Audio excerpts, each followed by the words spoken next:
કોઈ પણ વસ્તુના વધારે પડતા સારા ગુણ હોય તો એનું સેવન વધારે કરવાથી ફાયદો થાય એવું હોતું નથી. એટલે કે ગુજરાતીમાં કહેવત છે કે અતિને ગતિ ના હોય.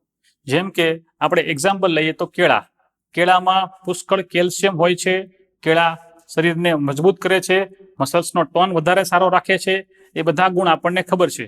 પરંતુ જો એ કેળા નિયમપૂર્વક સેવન કરવામાં ના આવે તો નુકસાન થઈ શકે છે.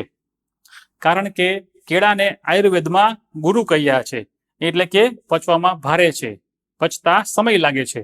તો આ કેળાનું સેવન સવારમાં નાસ્તામાં કેળા લેવા જોઈએ. જો ઉપવાસ કરતા હોય તો બપોરે જમવામાં 1 થી 2 કેળાનો ઉપયોગ કરી શકાય. બીજું, રાત્રે કેળાનું સેવન ના કરવું જોઈએ, કારણ કે કેળા પચવામાં ભારે છે એટલે એને પચતા સમય લાગે છે, એટલે રાત્રે એનું સેવન ના કરાય. ત્રીજું, કેળાનો ઉપયોગ ઘણા લોકો દૂધ સાથે કરતા હોય છે, જે ખોટું છે. આયુર્વેદ પ્રમાણે કોઈ પણ ફળને દૂધ સાથે લેવું એને વિરુદ્ધ આહાર કહેવાય છે. આ પ્રમાણેનું સેવન કરવાથી ચામડીના રોગો થાય છે, તાવ આવે છે, એલર્જી થાય છે અને ઘણા બધા રોગો થઈ શકે છે.